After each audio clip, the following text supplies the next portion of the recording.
Hi മക്കളെ, welcome to എഡ്യൂപോട്ട്. എടാ, നിങ്ങളിപ്പോൾ 10ാം ക്ലാസ് ഒക്കെ കഴിഞ്ഞ് SSLC എക്സാം ഒക്കെ എഴുതിയിട്ട് എല്ലാവരും ഇരിക്കുകയാണ് അല്ലേ? അപ്പോൾ നമ്മൾ ഇനി +1 ഒരു പോക്കാണ്. നിങ്ങൾക്കറിയാം, +1 കടക്കാൻ പോവുകയാണ് എല്ലാവരും. +1 നിങ്ങൾ ഒട്ടുമിക്ക ആളുകളും ഇപ്പം തന്നെ ചൂസ് ചെയ്തിട്ടുണ്ടാകും. സയൻസ്, കൊമേഴ്സ്, ഹ്യൂമാനിറ്റീസിൽ നിങ്ങൾ സയൻസ് എടുക്കാൻ തീരുമാനിച്ച കുട്ടികളോട് ഞാൻ കുറച്ച് കാര്യങ്ങൾ പറയാൻ വേണ്ടിയിട്ടാണ് വന്നിട്ടുള്ളത്. ഓക്കെ അല്ലടാ? നിങ്ങൾക്കറിയാം, +1 ആയിക്കോട്ടെ +2 ആയിക്കോട്ടെ, സയൻസാണ് ചൂസ് ചെയ്യുന്നതെങ്കിൽ മക്കളെ, നമുക്ക് പഠിക്കാനുള്ള പ്രധാനപ്പെട്ട സബ്ജക്റ്റിൽ ഒന്നാണ് കെമിസ്ട്രി എന്ന് പറയുന്നത്.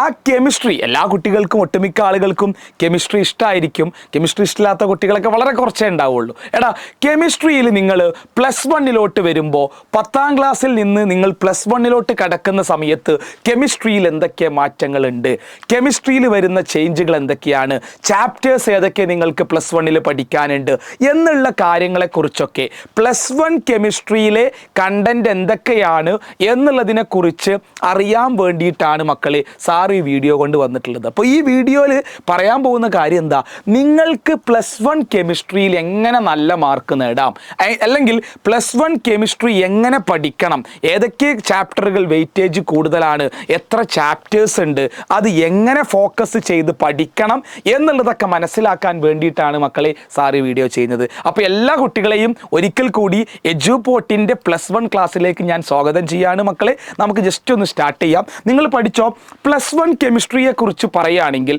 നിങ്ങൾ ആലോചിക്കണേ, +1 കെമിസ്ട്രിയെക്കുറിച്ച് പറയുകയാണെങ്കിൽ മക്കൾക്ക് പഠിക്കാനുള്ളത് 9 ചാപ്റ്റേഴ്സാണ്. മറക്കരുത്, +1 കെമിസ്ട്രിയിൽ മക്കൾക്ക് പഠിക്കാനുള്ളത് എത്ര ചാപ്റ്റേഴ്സാണ് മക്കളെ? 9 ചാപ്റ്റേഴ്സാണ് +1 കെമിസ്ട്രിയിൽ മക്കൾക്ക് പഠിക്കാനുള്ളത്. മക്കൾക്ക് +1 കെമിസ്ട്രിയിൽ 9 ചാപ്റ്റേഴ്സാണ് പഠിക്കാനുള്ളത്. +1 കെമിസ്ട്രി എക്സാം നടക്കുക 60 മാർക്കിലാണ്. +1 കെമിസ്ട്രി എക്സാം നടക്കുക എത്ര മാർക്കിലാണ് മക്കളെ? 60 മാർക്കിലാണ്. അപ്പോൾ 60 മാർക്കിൻ്റെ എക്സാമും 9 ചാപ്റ്റേഴ്സുമാണ് നിങ്ങൾക്ക് എവിടെ പഠിക്കാനുള്ളത്? +1 കെമിസ്ട്രിയിൽ പഠിക്കാനുള്ളത്. ഓക്കെ, നിങ്ങൾ 10ാം ക്ലാസ്സിൽ 7 ചാപ്റ്ററല്ലേ മക്കളെ പഠിച്ചത് കെമിസ്ട്രിയിൽ, അത് +1 എത്തുമ്പോൾ 9 ചാപ്റ്ററായിട്ട് മാറുന്നു. ഇനി നോക്കടാ മക്കളെ, നിങ്ങൾക്ക് പഠിക്കാനുള്ള ഒന്നാമത്തെ ചാപ്റ്ററിൻ്റെ പേരാണ് some basic concepts of chemistry. ആ ചാപ്റ്ററിൽ നിന്ന് 6 മാർക്കോള് ക്വസ്റ്റ്യൻ ചോദിക്കാൻ ചാൻസ് ഉണ്ട്. ഓക്കെ അല്ലേ? രണ്ടാമത്തെ ചാപ്റ്ററാണ് സ്ട്രക്ചർ ഓഫ് ആറ്റം. എടാ, ഈ ഒന്നാമത്തെ ചാപ്റ്ററിൽ ഒരു കാര്യം കൂടി സാറ് പറയട്ടെ. ഒന്നാമത്തെ ചാപ്റ്ററിൽ നിങ്ങളുടെ 10ാം ക്ലാസ്സിലെ മോൾ സങ്കല്പനം അല്ലെങ്കിൽ മോൾ കൺസെപ്റ്റ് എന്നൊരു കാര്യം നിങ്ങൾ 10ാം ക്ലാസ് പഠിച്ചല്ലോ. ആ ഒരു കാര്യം നിങ്ങൾക്ക് എവിടെ ആവശ്യമുണ്ട്? ഒന്നാമത്തെ ചാപ്റ്ററായ സം ബേസിക് കൺസെപ്റ്റ്സ് ഓഫ് കെമിസ്ട്രിയിൽ ആവശ്യമുണ്ട്. GAM, GMM ഒക്കെ. ഓക്കെ, ഇനി സ്ട്രക്ചർ ഓഫ് ആറ്റം എന്ന് പറയുന്ന ചാപ്റ്റർ, രണ്ടാമത്തെ ചാപ്റ്റർ, +1 കെമിസ്ട്രിയിൽ ഏറ്റവും കൂടുതൽ വെയിറ്റേജ് ഉള്ള ചാപ്റ്ററാണ് സ്ട്രക്ചർ ഓഫ് ആറ്റം. എടാ, 10ാം ക്ലാസ് പോലെയല്ല, +1 നിങ്ങൾ ഓരോ ചാപ്റ്റർ പഠിക്കുമ്പോഴും ആ ചാപ്റ്ററിൻ്റെ വെയിറ്റേജ് മനസ്സിലാക്കി പഠിക്കണം. ഈ ചാപ്റ്ററിൽ പഠിച്ചാൽ എത്ര ക്വസ്റ്റ്യൻ എനിക്ക് എഴുതാൻ പറ്റും എന്നുള്ള രീതിയിൽ മക്കൾ മനസ്സിലാക്കിയിട്ട് വേണം +1 കെമിസ്ട്രി പഠിക്കാനായിട്ട്, അല്ലെങ്കിൽ +1 ഏത് സബ്ജക്റ്റ് പഠിക്കാനായിട്ടും. അപ്പോൾ സ്ട്രക്ചർ ഓഫ് ആറ്റത്തിൽ നിന്ന് ഏറ്റവും കൂടുതൽ വെയിറ്റേജ് 11 മാർക്ക്. അതിലാണ് നിങ്ങൾ ഇലക്ട്രോണ്, പ്രോട്ടോണ്, ന്യൂട്രോണ് എന്നീ കൺസെപ്റ്റുകളൊക്കെ നിങ്ങൾക്ക് ആവശ്യം വരുന്നുണ്ട്. 9ാം ക്ലാസ്സിലായിരിക്കും നിങ്ങൾ കൂടുതൽ പഠിച്ചിട്ടുണ്ടാവുക. ആ ടോപ്പിക്കുകളൊക്കെ വരുന്നൊരു സ്ഥലമാണ് സ്ട്രക്ചർ ഓഫ് ആറ്റം എന്ന് പറയുന്നത്. ഓക്കെ, ഇനി അതുപോലെ തന്നെ ക്വാണ്ടം നമ്പേഴ്സ്, 10ാം ക്ലാസ്സിൽ നിങ്ങൾ പഠിച്ച ക്വാണ്ടം നമ്പേഴ്സ് ഉണ്ടല്ലോ, principal quantum number, azimuthal quantum number, അതൊക്കെ നിങ്ങൾ എവിടെ പഠിക്കുക? Structure of atom. അപ്പോൾ 10ാം ക്ലാസ്സിലെ ആ ചാപ്റ്ററിൻ്റെ ഒരു ബേസ് നിങ്ങൾക്ക് എവിടെ വേണം? ഈ സ്ട്രക്ചർ ഓഫ് ആറ്റം എന്ന് പറയുന്ന ചാപ്റ്ററിൽ വേണം. മൂന്നാമത്തെ ചാപ്റ്ററാണ് classification of elements and periodicity in properties. അത് ശരിക്കും ഒരു ചെറിയ ചാപ്റ്ററാണ്, പക്ഷെ ആ ചെറിയ ചാപ്റ്റർ പഠിച്ചാൽ തന്നെ മക്കൾക്ക് 8 മാർക്കോളം സ്കോർ ചെയ്യാൻ പറ്റും. ഈ ചാപ്റ്ററിൽ എന്തൊക്കെ നിങ്ങൾക്ക് പഴയ കാര്യങ്ങൾ ആവശ്യമുണ്ടെന്ന് അറിയോ? മെൻഡലീവിൻ്റെ പീരിയോഡിക് ടേബിൾ കേട്ടിട്ടുണ്ടാവും. നിങ്ങളുടെ ഇലക്ട്രോണിക് കോൺഫിഗറേഷൻ, ഇലക്ട്രോണിക വിന്യാസം, സബ്ഷൽ ഇലക്ട്രോണിക വിന്യാസം, SPDF ഒക്കെ നിങ്ങൾക്ക് ഇത് സ്ട്രക്ചർ ഓഫ് ആറ്റത്തിലും ആവശ്യമുണ്ട്. 2 ചാപ്റ്ററിൽ നിങ്ങൾക്ക് ആ കണ്ടന്റ്, ഇലക്ട്രോണിക വിന്യാസം അല്ലെങ്കിൽ സബ്ഷൽ ഇലക്ട്രോണിക് കോൺഫിഗറേഷൻ എന്ന് പറയുന്ന ടോപ്പിക്ക് ആവശ്യമുണ്ട്. ഇനി നാലാമത്തെ ചാപ്റ്റർ അത്യാവശ്യം വലിയ ചാപ്റ്ററാണ്, 10 മാർക്കോളം ക്വസ്റ്റ്യൻ വരും. ആ ചാപ്റ്ററിൻ്റെ പേരെന്ന് നോക്കിക്കേടാ, chemical bonding and molecular structure. എടാ ഈ ചാപ്റ്ററിൽ നിങ്ങൾ അയോണിക് ബോണ്ട്, കൊവാലൻ്റ് ബോണ്ട് എന്നീ കാര്യങ്ങളൊക്കെ വെച്ചിട്ടാണ് നിങ്ങൾ പഠിക്കുക. പക്ഷെ നിങ്ങൾക്ക് പഴയ കാര്യങ്ങൾ കുറച്ചൊക്കെ അറിഞ്ഞാൽ മതി, ഒരുപാട് കാര്യങ്ങളൊന്നും അറിയണ്ട. കാരണം ഇതിൽ ഒരുപാട് പുതിയ കണ്ടൻറ്റുകളാണ് ഈ ചാപ്റ്ററിൽ നിങ്ങൾക്ക് പഠിക്കാനുള്ളത്. ഓക്കെ, ഇനി നിങ്ങൾ ഇത്രയും കാലം പഠിക്കാത്ത പുതിയൊരു കൺസെപ്റ്റ് വരാൻ പോവുകയാണ്. നിങ്ങൾ ഇത്രയും കാലം ഈ ടോപ്പിക്കുമായി ബന്ധപ്പെട്ടിട്ട് ഒന്നും പഠിച്ചിട്ടില്ല എന്നുള്ള ഒരു പുതിയ കൺസെപ്റ്റാണ്, ദാറ്റ് ഈസ് തെർമോഡൈനാമിക്സ്. ഇതുവരെ ആ വാക്ക് നിങ്ങൾ കേട്ടിട്ടില്ല, പഠിച്ചിട്ടുമില്ല. പുതിയ ടോപ്പിക്കാണ് തെർമോഡൈനാമിക്സ്. ആ ചാപ്റ്ററിന് 9 മാർക്കാണ് വെയിറ്റേജ്, മറക്കരുത്.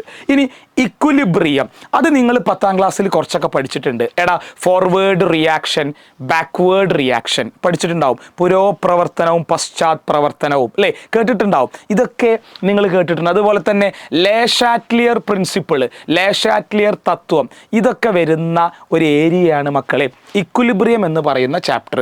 അത് നിങ്ങൾ 10ാം ക്ലാസ്സിലെ ഞാൻ ഈ പറഞ്ഞ ചാപ്റ്ററിൻ്റെ ചെറിയൊരു ബേസ് വേണം, എന്നാലേ ഇതിൽ കുറേ കാര്യങ്ങൾ മനസ്സിലാവുള്ളൂ. 10 മാർക്കോളം വെയിറ്റേജ് വരുന്ന വലിയൊരു ചാപ്റ്ററാണ് ഇക്വിലിബ്രിയം. ഇനി +1 കെമിസ്ട്രിയിലെ ഏറ്റവും വെയിറ്റേജ് കുറഞ്ഞ ചെറിയ ചാപ്റ്ററാണ് റിഡോക്സ് റിയാക്ഷൻ. ഓക്സിഡേഷൻ, ഓക്സീകരണം എന്താണ്, റിഡക്ഷൻ, നിരോക്സീകരണം, ഓക്സിഡേഷൻ നമ്പർ എങ്ങനെ കാണുക എന്നുള്ള കാര്യങ്ങളൊക്കെ പഠിക്കുന്ന വളരെ ചെറിയ ഒരു ചാപ്റ്റർ. നിങ്ങൾ ഓൾറെഡി 10ാം ക്ലാസ്സിൽ പഠിച്ച ഒരുപാട് കാര്യങ്ങൾ വീണ്ടും നിങ്ങളുടെ റിയാക്ടിവിറ്റി സീരീസ്, ക്രിയാശീല ശ്രേണിയൊക്കെ ഉണ്ടല്ലോ, അതൊക്കെ വീണ്ടും വരുന്ന ഒരു ചാപ്റ്ററാണ്, ചെറിയ ഒരു ചാപ്റ്ററാണ് റിഡോക്സ് റിയാക്ഷൻ എന്ന് പറയുന്ന ചാപ്റ്റർ. 5 മാർക്കേ ആകുള്ളൂ, ചെറിയ ചാപ്റ്ററാണ്.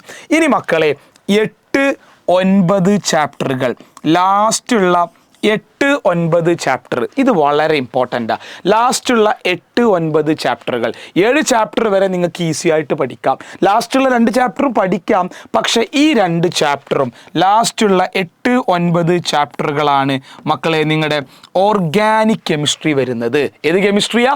Organic chemistry. 10ാം ക്ലാസ്സിൽ നിങ്ങൾ പഠിച്ച ഫസ്റ്റ് 2 ചാപ്റ്ററിലെ ഓർഗാനിക് കെമിസ്ട്രിയിൽ അതിൻ്റെ നെയ്മിങ്, 10ാം ക്ലാസ്സിൽ പഠിച്ച അതേ കാര്യം, നെയ്മിങ്, IUPAC നെയ്മിങ്, IUPAC നാമകരണം, ഐസോമെറിസം, അതൊക്കെ എവിടെ ആവശ്യമുണ്ട്?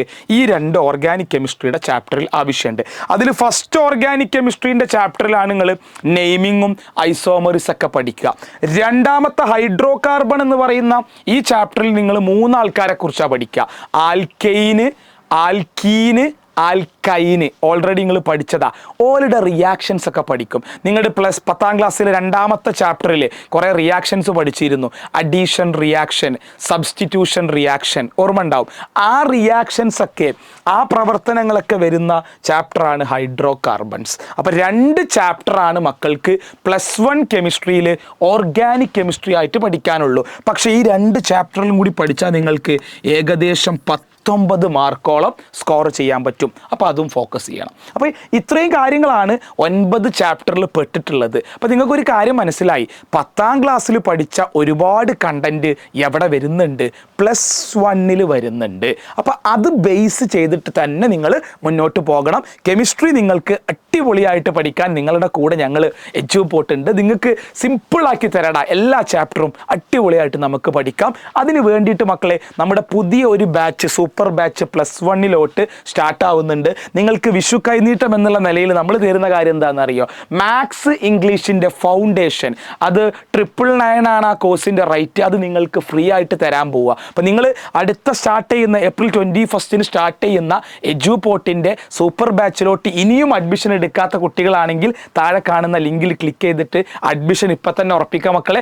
എല്ലാ വിഷയങ്ങളും, കെമിസ്ട്രി എന്നല്ല, എല്ലാ വിഷയങ്ങളും നിങ്ങൾക്ക് അടിപൊളിയായിട്ട് സെറ്റായിട്ട് ഇപ്പം ഞാൻ ഈ പറഞ്ഞ കണ്ടൻറ്റ് ബേസിൽ അടിപൊളിയായിട്ട് പറഞ്ഞുതരും. നമ്മുടെ ആപ്പിൻ്റെ പ്രത്യേകത നിങ്ങൾക്കറിയാം, റെക്കോർഡഡ് ക്ലാസ് ഉണ്ടായിരിക്കും. അതിൻ്റെ അടിയിൽ ഒരുപാട് ക്വസ്റ്റ്യൻസ് നിങ്ങൾക്ക് അറ്റൻഡ് ചെയ്യാൻ പറ്റും. അത് കഴിഞ്ഞാൽ നിങ്ങൾക്ക് ലൈവ് ക്ലാസ്സും ഡൗട്ട് ക്ലിയറൻസും ഉണ്ടാവും. വാട്സപ്പ് ഡൗട്ട് ക്ലിയറൻസ് നമ്മുടെ ഒരു സ്പെഷ്യൽ പ്രത്യേകതയാണ്.